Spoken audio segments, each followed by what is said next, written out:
سمیع اللہ ملک صاحب میرے ساتھ ہیں۔ ڈاکٹر صاحب السلام علیکم، کیسے ہیں آپ؟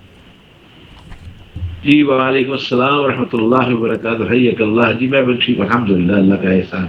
بہت شکریہ سر۔ آج آپ پاکستان میں ہیں اور ہم کوئکلی آپ سے بات کرنا چاہ رہے ہیں۔ پاکستان میں ایک تو صورتحال یہ ہے کہ کہا جاتا ہے کہ عمران خان صاحب جو ہیں اس سے پہلے عمران خان صاحب سے پہلے میں دکھ کا اظہار کرنا چاہتی ہوں کوئین الزبتھ دوم، جنہوں نے وعدہ کیا تھا کہ وہ اپنی زندگی کی آخری سانس تک لوگوں کی خدمت کریں گی، and that's what she did at the age 96 she died, انا للہ و انا الیہ راجعون۔ اینڈ اپنی ڈیتھ سے ایک دو دن پہلے انہوں نے آپ کی جو وزیر اعظم ہے ان سے اوتھ بھی انہوں نے لیا تھا، and she worked till her last breath.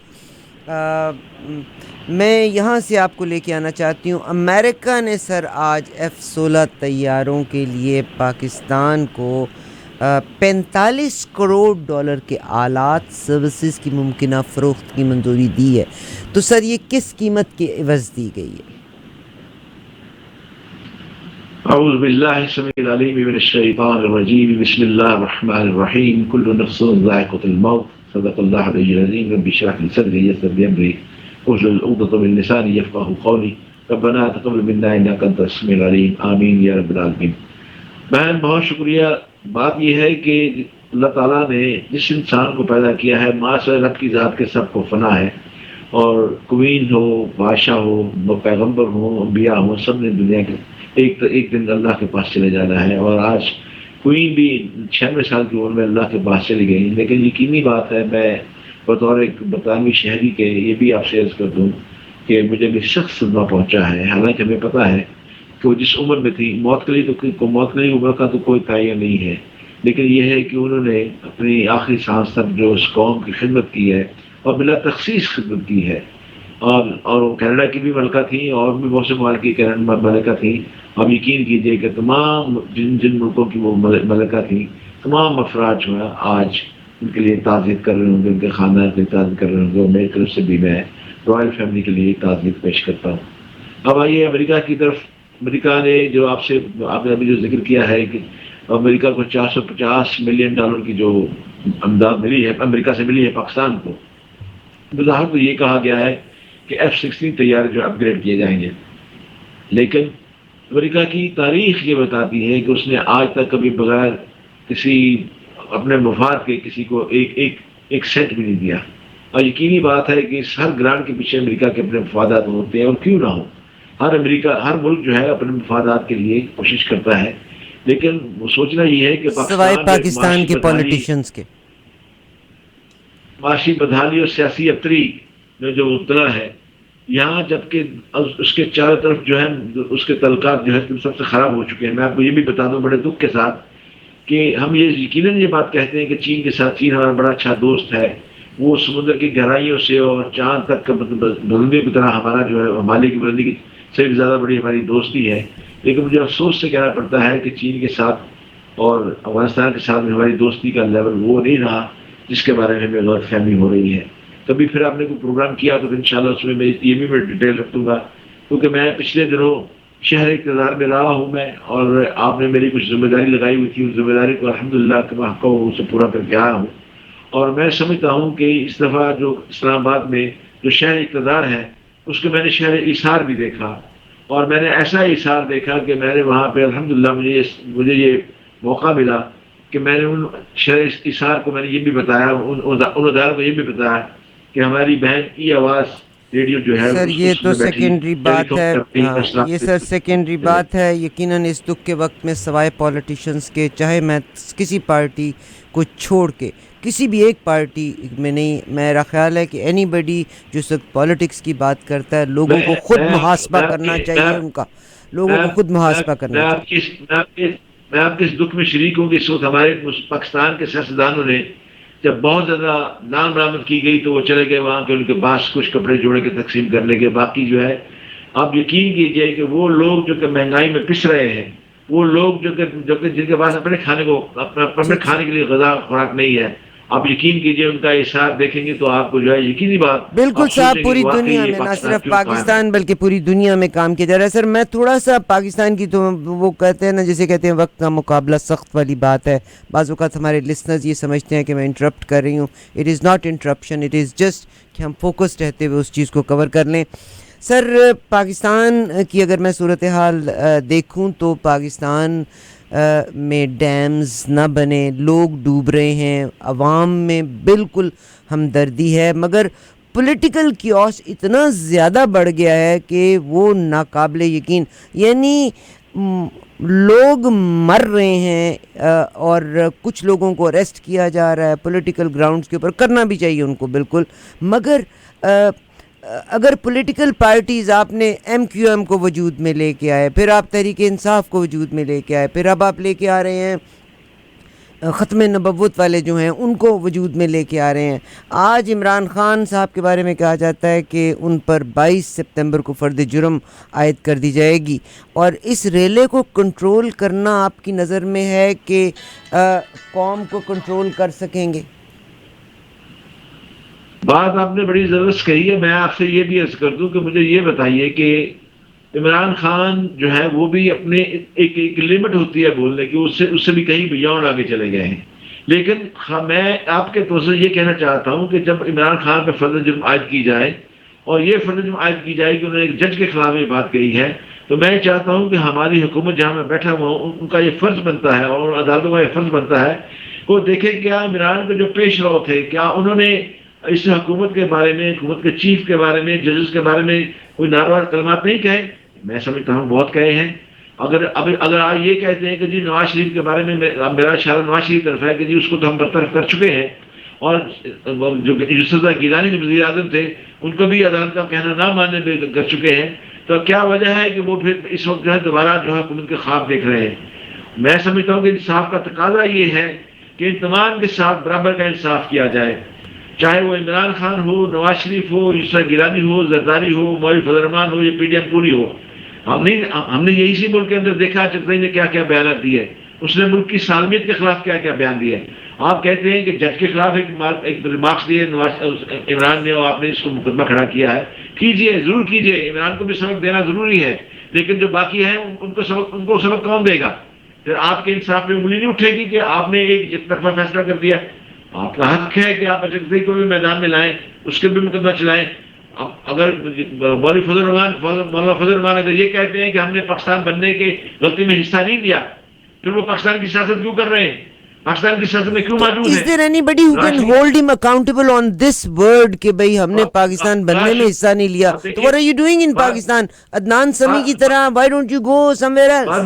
مجھے یہ بتائیے کہ نواز شریف نے گجرات میں تقریر کی ہے، اس تقریر کا متن اٹھا کے دیکھیے، اس نے اس تقریر میں کیا کہا ہے، مولانا فضل الرحمان نے کیا کہا ہے، یہ مریم نواز کیا کہتے رہی ہے فوج کے بارے میں، اور عدلیہ کے بارے میں کیا کہتے رہی ہے، یہ بھی دیکھیے نا۔ سر میں اگلی بات کی طرف فیصلہ کرنا پڑے گا۔ میں اگلی بات کی طرف لے کے آنا چاہتی ہوں کہ ملک میں سیلاب کی صورتحال ہے، مگر اب پنجاب کو، کیونکہ پی ٹی آئی، میری خدا گواہ ہے، میں تو یہ کہتی ہوں سیلاب کے وقت سیاست کو رکنا چاہیے، مگر اتنا عرصہ پنجاب کرپلڈ رہا، کوئی بھی گورنمنٹ نہیں تھی، کیئر ٹیکر گورنمنٹ وہاں پہ رہی، مگر اب پھر ایک دفعہ پنجاب کی گورنمنٹ کو ٹاپل کرنے کی کوشش کی جا رہی ہے۔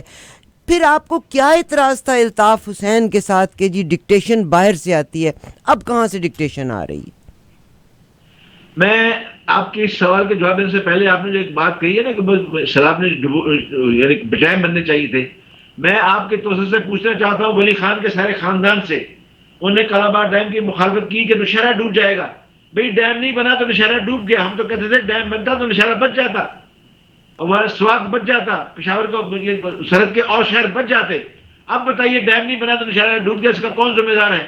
اس کا سر وہ تو ڈیم کے اوپر بھی سر سیاست ہی، ڈیم کے اوپر بھی، اب آئیے نا آپ کو دوسرے سوال پہ، ڈیم کے اوپر بھی سر سیاست ہی ہو رہی ہے، جس کو اریسٹ کرنا ہوتا ہے اس کو تو اریسٹ کر کے مرضی کا کام کر لیا جاتا ہے۔ ڈیم اگر بنانا چاہتے لوگ تو مختلف گورنمنٹس بنا سکتی تھیں، یہ تو ہم نے کسی نہ کسی کے سر کے اوپر ان چیزوں کو ڈالنا ہوتا ہے، مگر اب جب پنجاب آپ کا ناردرن ایریاز، ہمارا سندھ، ہمارا بلوچستان جب پانی میں ڈوبا ہوا ہے، اور نہ صرف خوراک کی کمی ہے، کپڑے کی کمی ہے، بیماری ہے، ڈینگی ہے، بیٹیوں کی عزت کا ڈر ہے، تو اس وقت آپ ویٹ کر لیں، let Punjab government be there. آپ نہ ٹاپل کریں، ابھی آپ الیکشن نہ کرائیں، آپ ایمرجنسی لے آئیں ملک میں. دس از دا ٹائم. اللہ نے مدد کی ہے، اور میرا خیال ہے اگر اب ایمرجنسی لگتی ہے تو اب مجھے کوئی اعتراض نہیں ہوگا. دیکھیے اب میں آپ کی بات کی 100% تائید کرتا ہوں. میں نے اقتدار کے شہر اسلام آباد میں کھڑے ہو کے اپنے پروگرام میں بالکل برملا یہ بات کہی ہے کہ یہ سیاست نہیں ہونی چاہیے. پھر میں نے یہ بھی پیغام بھیجا کہ عمران خان کو یہ جلسے نہیں کرنے چاہیے. عمران خان ایک کرشماتی شخصیت بنے ہوئے ہیں، انہیں چاہیے کہ انہوں نے ایک چند گھنٹے کا جو ٹیلی تھون کیا اسلام کے بارے میں، اپنی ساری انرجی اس کے اندر لگا دیں. اسلام زدگان کی بحالی کے لیے لگا دیں. جس طرح انہوں نے یہ بھی کہا کہ میں نے کہا جس طرح آپ نے شوکت خان مستعار بنائے ہیں، یہ بھی انسانیت کے لیے بنائے تھے، یہ بھی انسانیت کا کام ہے. سر 3 ہسپتال بنائے، 3 ہسپتال. مجھے بتائیں کس نے بنائے 3 ہسپتال؟ اس لیے میں نے عمران خان سے یہ کہا تھا کہ آپ آئیں، آپ سیلاب زدگان کی مدد کے لیے آئیں. اقتدار تو آنے جانی چیز ہے. ہمیں کیا پتا اگلی سانس کا، ہمیں اگلی سانس آتی ہے یا نہیں آتی. اچھا، میں سر آپ سے ایک سوال کرنا چاہتی ہوں عمران خان کے بارے میں. میں نے ہاں جی، اکثر ہم کہتے ہیں جی آپ اس کو کورٹ میں لے جائیں، آپ کا ٹریٹمنٹ بہتر نہیں ہوا، آپ جی ڈاکٹر کو کورٹ میں لے جائیں. ڈاکٹر کو کورٹ میں لے کے جانے کے لیے ڈاکٹر کو لکھنا پڑتا ہے. عمران خان نے جج کے بارے میں یہی کہا نا. اس سے پہلے 2 اور آپ کے پولیٹیکل لیڈرز تھے جنہوں نے کہا تھا تم سے تو ہم نبٹ لیں گے. ٹھیک ہے، رانا ثناء اللہ ایسا بیان دے چکے ہیں. تو عمران خان نے، کیونکہ وہ جو جج ہیں، ہم عورتیں اپنے شوہروں سے انفلوئنس ہوا کرتی ہیں. Her husband is a political کارکن ان اے پولیٹیکل پارٹی. تو ہو سکتا ہے وہ صرف اپنے شوہر کے پریشر میں آ گئی ہوں. انہوں نے یہی کہا تھا کہ ہم آپ کو کورٹ میں لے کے جائیں گے. اب اگر میں اپنے رائٹ کے لیے یہ کہوں کہ سمیع اللہ ملک صاحب آپ نے غلط بات کی، میں آپ کو کورٹ میں لے کے جاؤں گی، تو کیا میں نے عدالت کی توہین کر دی؟ دیکھیے میں نے آپ سے پہلے کہا ہے، ہماری پنجابی میں ایک مثال مشہور ہے کہ آٹا گوندے ہلدی کیوں ہے، کھانا کھاتے ہوئے تمہاری داڑھی ہلتی کیوں ہے. ہمارے ہاں تو اب ان مثالوں پہ عمل ہونے جا رہا ہے.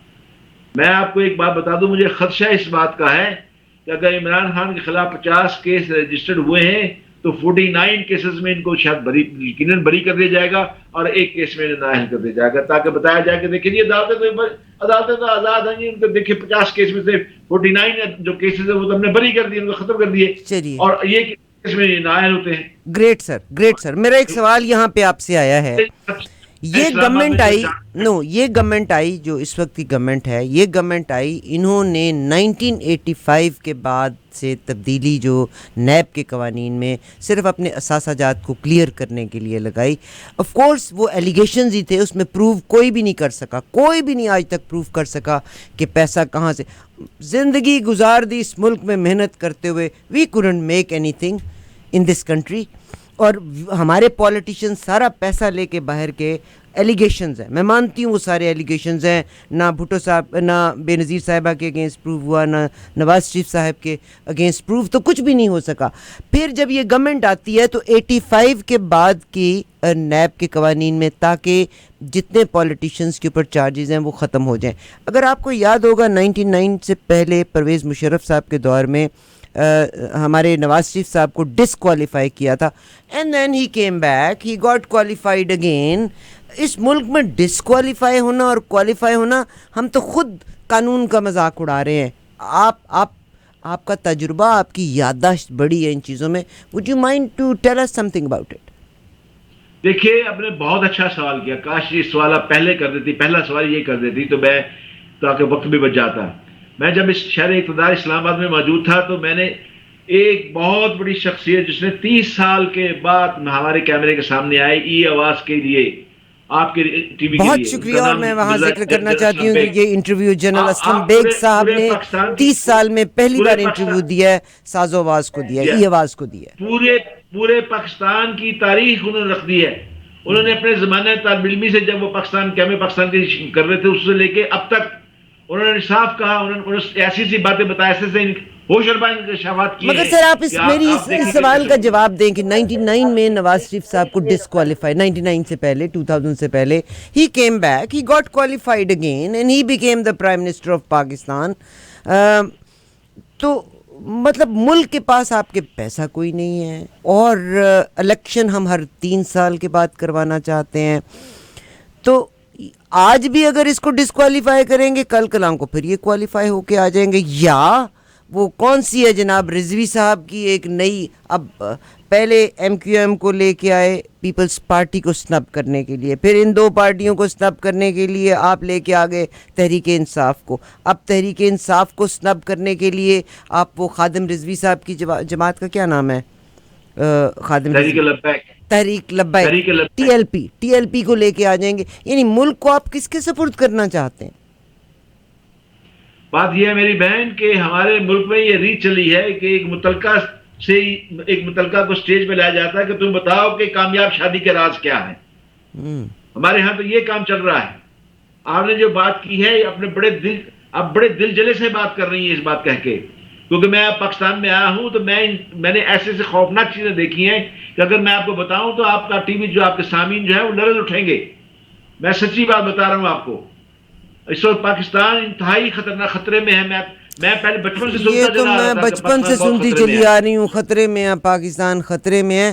مگر آپ بڑے ذرائع سے ملے ہیں، مجھے آپ یہ بتائیے گا کہاں گئے وہ چارجز محسن داور کے اوپر، کہاں گئے وہ چارجز وہ جو پیسے، اس کا مطلب ہے آپ نے ملک کی عدالت کا پیسہ ضائع کیا تھا. وہ جو اتنے کیسز چلائے تھے آپ نے لوگوں کو کیا گدھے کے پیچھے لگایا ہوا یا لال بتی کے پیچھے لگایا ہوا ہے؟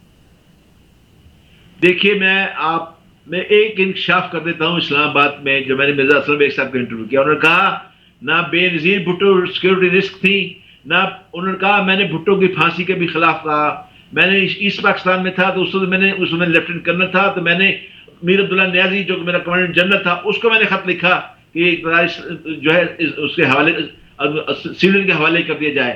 اس کی جنرل یعقوب نے بھی تائید کی. انہوں نے کہا کہ مجھے اٹھا کے زیر عطاب مجھے کر دیا گیا.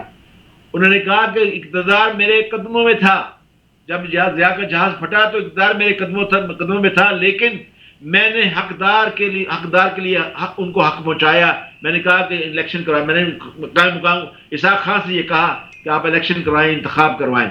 اور حقیقت یہ ہے کہ اور بہت سی باتیں ہوں گی. میں نہیں چاہتا کہ ابھی آپ کے اس پروگرام میں بات کروں. اس میں یہ جو آپ سوال کر رہی ہیں، میں نے یہ صاف کہا ہے کہ یہ پروگرام آپ نے کرنا تھا. بہت شکریہ سر، بہت شکریہ. اس وقت تو میرا دل جس غم میں ہے میں اسی فوکس اس کے اوپر رکھنا چاہتی ہوں. آپ کی موجودگی، جتنا آپ کا تجربہ، you were there, that's great. بات یہ ہے کہ ہمارے ہاں یہ تماشا بن گیا ہوا ہے. یہ ڈسکوالیفائی کرنا پھر کوالیفائی ہونا، یہ ایک تماشا بن گیا ہوا ہے. اچھا، امریکہ نے بڑی دفعہ چاہا، کنفیشن ہے وہاں کے لیڈرز کا، کنفیس انہوں نے کیا ہے کہ yes we did regime change in different countries. تو کیا امریکہ کی حقیقت، کیونکہ اب دیکھ لیجئے گا کہ اس کے بعد ایک دم سے صورتحال ہی بدل گئی، کیونکہ اب تو آپ کو 54 کروڑ ڈالرز کی امداد بھی مل گئی. آپ نے کہا ہے نئے F-16، ویئر ایز میرے پاس جو انفارمیشن ہے اس کے مطابق جو F-16 طیارے ہیں ان کی مرمت، ان کی دیکھ بھال، اور اس کے لیے یہ 54 کروڑ دیا، جو کہ ایک دم سے نہیں ملے گا، پیسج آف ٹائم. جس دن آپ نے ان کی بات ماننے سے انکار کیا دوبارہ سینکشنز لگ جائیں گی. آپ پہلے مجھے یہ بتائیے کہ میں اگر آپ سے گاڑی خریدوں، میں نے گاڑی خرید لی آپ سے، تو کیا آپ مجھ سے، جب میری کل گاڑی خراب ہو جاتی ہے تو کیا آپ میری گاڑی کے پیسے بل دیں گی؟ آپ یہ ہر عقل مند کو سمجھنا چاہیے اس بات کو. بات یہ ہے کہ ہمارا کامرہ یہاں پہ ہے جہاں پہ جہازوں کی اوورہالنگ ہوتی ہے، جہاز بندے سب کچھ ہوتا ہے. امریکہ نے، یا مجھے ثابت کر دیجئے کہ اب پچھلے 70 سال سے لے کے آج تک امریکہ نے کسی ایک ملک کی بغیر کسی اپنے مقاصد کے مفاد کے اس کی مدد کی ہو. امریکہ نے پچھلے 70 سال میں 46 ممالک میں جارحیت کی ہے اور 46 ممالک میں رسوا ذلیل ہو کے نکلا ہے، لیکن اس کی جنگ آج بھی جاری ہے. آج بھی وہ دیکھ لیں آذربائیجان میں بیٹھا ہوا ہے، اس نے آذربائیجان کو امداد پہ امداد دیے چلا جا رہا ہے. بہت شکریہ. آج تائیوان کا معاملہ بھی اپنی انتہائی پہنچ گیا. میرے سر اپنا گھر تو سنبھالا نہیں جا رہا تو میں باہر کی بات کیا کروں. میرے تو اپنے گھر میں میرے اپنے پاؤں کے تلے آگ لگی ہوئی ہے تو میں کسی اور کی کیا بات کروں اس وقت. عمران خان نے میرا خیال ہے ہی از دا اونلی لیڈر جنہوں نے جب غلطی کی انہوں نے کنفیس کر کے انہوں نے جیسے انہوں نے کہا ہے کہ عدالت میں انہوں نے معذرت کی ہے کہ غصے میں میرے سے بیان نکل گیا. مگر اس سے پہلے انہوں نے تو اتنی انتہائی باتیں کی ہوئی ہیں. انہوں نے تو آج تک معافی بھی نہیں مانگی یا اپنی غلطی کا اعتراف بھی نہیں کیا. اور بائی دا وے رانا ثناء اللہ آج کل بڑے خاموش ہیں. اس کی کیا وجہ ہے؟ بات یہ ہے کہ میں آپ کو بتاؤں میں نے اسلام آباد میں کھڑے ہو کے یہ بات کہی تھی. میں آپ کے سوال کا جواب دینے لگا ہوں. اسلام آباد میں کھڑے ہو کے بات کہی تھی. میں نے کہا کہ ہم کیا قوم ہیں ہم کہ ساری دنیا کا درد ہمارے دل میں سمایا ہوا ہے. ہم پاکستان سنبھالا نہیں جا رہا آپ سے. معاشی اور سیاسی ابتری نے ہماری جان نکال کے رکھ دی ہے. لیکن ہم اس فکر میں گلے جا رہے ہیں کہ افغانستان میں حکومت کس کی ہوگی. ہم اس فکر میں گلے جا رہے ہیں کہ فلسطین کو تسلیم کرنا یا نہیں کرنا, فلسطین میں کس کی حکومت ہوگی. عالم اسلام کا درد ہمارے دل میں سمایا جا رہا ہے. میں ٹھیک ہے پاکستان جو ہے ایک نظریاتی ریاست ہے, لیکن جس نظریاتی ریاست کے آپ بار بار دعوے دار ہو رہے ہیں, اقتدار کے لیے جنگ کر رہے ہیں, خدا کے لیے اس کے بارے میں تو سوچیں آپ. رانا ثناء اللہ کیوں بولے گا؟ رانا ثناء اللہ وہی تو ہے نا جس کے ماڈل ٹاؤن کا کیس جو ابھی تو ختم تو نہیں ہوا. ایگزیکٹلی کتنے لوگوں کی موت ان کے ہاتھ کے اوپر ہے. یہ لوگ حکومت میں آئے تو آتے ہی نیب کا تیاب پانچا کر دیا, اپنے سارے کیسز ختم کر دیے. زرداری کو عمری بس کے کیس ختم ہو گئے. جن صاحب اقتدار لوگوں سے آپ نے ملاقات کی, مجھے تو صرف 3 سوالوں کے جواب چاہیے تھے. آپ نے کیا ان سے پوچھا کہ نیب اتنا اگر اسٹوپڈ ادارہ تھا تو اس کے قیام کو کیوں لایا, آپ نے اتنا پیسہ تنخواہوں پہ کیوں ضائع کیا, اور اگر نیب وجود میں آ گیا تھا تو 85 کے بعد کی فائلز کو کلیئر کیوں کیا گیا؟ اس کا آپ نے کوئی سوال کیا, اس کا کوئی جواب ملا آپ کو؟ جی میں دنیا کے پاکستان کے قائد یونیورسٹی کے وائس چانسلر ہوں. دنیا کے بڑے نامور اکانومسٹ بھی ہیں. 24 سال تک انہوں نے کام کیا ہے IMF کے اندر. میں نے ان سے, وہ دنیا کے بڑے نمبر اکانومسٹ ہیں, اگر آپ گوگل کریں گے تو دنیا میں دوسرے بڑے اکانومسٹ ان کا نام لیا جاتا ہے. میں نے ان کے ساتھ بڑی تفصیل سے گفتگو کی. اب تمام چیزوں کا جواب بتائیے گا, جواب بتا دیں. انہوں نے کھل کے بتایا کہ اس وقت پاکستان جو تباہی کے دانے میں پہنچا ہوا ہے یہ ہمارے سیاستدانوں کی سب غلطیاں ہیں. صاف کہا انہوں نے. ایک حکومت کے ادارے کے وائس چانسلر ہوتے بھی انہوں نے یہ بات کہی. سر آخری سوال, میرا آخری سوال, کیونکہ آج اب بڑا زبردست ٹائم کنسٹرین ہے ہمارے اوپر. آرمی میں میری آرمی بہترین آرمی ہے. آج فلڈ کی صورت میں بھی پاکستان ایئر فورس ہو, پاکستان آرمی ہو, they are all at the front line. But unfortunately میں یہ کہتی ہوں کہ بعض اوقات بعض چیزیں ہیں جو انسانوں کو کرپشن کی طرف مبتلا کر دیتی ہیں. ایسٹ انڈیا کمپنی آئی تھی نا, تو گورے کو اتنی رشوت کا نہیں تھا پتہ, اس کے منہ کو بھی خون لگا دیا تھا, انہوں نے بھی ان کو بھی خون لگ گیا تھا. ٹھیک, تو پاکستان میں آف کورس اس وقت ایک گریٹ چینج ایکسپیکٹڈ ہے. جنرل صاحب جو ہیں یا تو ان کو ایکسٹینشن ملے گی یا جو نئے جنرل صاحب آئیں گے. جب ایک پروٹوکول ہے تو اس میں سیاستدان اپنی مرضی کے جرنلز کو کیوں لے کے آنا چاہتے ہیں؟ دیکھیے یہ سوال جو آپ نے سوال کیا ہے یہ بھی $1 ملین کوشچن ہے. یہ آج کل بہت ہی سیاسی جو ہے برگ نظری آ گئی ہے, اور لوگ بہت جو دل کا درد ہے پاکستان کا, آپ جیسے ہم جیسے لوگ جو ہے وہ یہ پوچھتے ہیں. وہ کہتے ہیں کہ ایسا سسٹم کیوں نہیں بن جاتا کہ جس طرح ہمارے چیف جسٹس سپریم کورٹ کے ہر 2 سال کے بعد جس کا جو سینئر ہوتا ہے اسے جج بنا دیا جاتا ہے. سر وہاں بھی پک اینڈ چوز ہے, وہاں پہ بھی پک اینڈ چوز ہے, اگر آپ مانیں تو وہاں پہ بھی پک اینڈ چوز ہے. اور یہ ایسا سسٹم ہونا چاہیے ہماری یعنی آرمی کے اندر یا ہمارے آئین کے اندر کہ جو سب سے سینئر ہو اسے جو ہے ہماری فوج کا سپہ سالار بن جائے, چاہے وہ 1 سال کے لیے بنے چاہے 2 سال کے لیے بنے. یہ جو کہا جاتا ہے کہ جی اور there must be no extension unless کہ کوئی طوفان آ جائے یا جنگ شروع ہو جائے.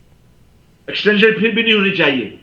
جنگ بھی ہو جائے تو جنگ میں بھی ایک تاریخ ہوا ہے, جنگ کے اندر بھی سپہ سالار تبدیل ہوئے ہیں, کیا رسول اکرم صلی اللہ علیہ وسلم کے زمانے کا اس سے بڑے زمانے ہیں جو کتنا زمانہ تھا؟ کیا عمر فاروق نے عین جنگ کے دوران کمانڈر تبدیل نہیں کیے؟ بہت شکریہ، آپ نے رسول پاک کے زمانے کا ذکر کیا. آج کل سر مجھے افسوس یہ ہے کہ بعض چیزوں کو ہم جب بہت ہی زیادہ ذکر کرنے لگتے ہیں تو وہ عام ہو جاتی ہیں. جیسے آج کل ہر پولیٹیشین وہ کہتا ہے جی آرمی کو فیور کریں گے تو اسلام یہ چاہتا ہے، آرمی کو فیور نہیں کریں گے تو اسلام یہ چاہتا ہے. مطلب ہم نے اسلام کو اتنا سستا کر دیا ہے، اسٹیٹ کو اسٹیٹ کے لحاظ سے چلایا جائے، اللہ کرے. بہت شکریہ سمیع اللہ ملک صاحب.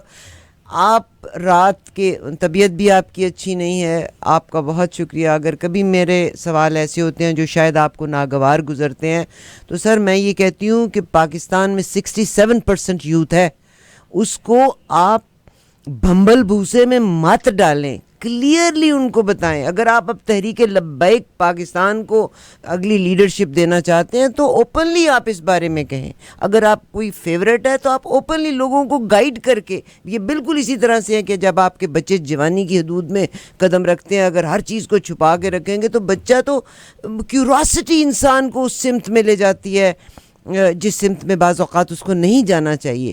تو میں I just want keep your nation at the same page.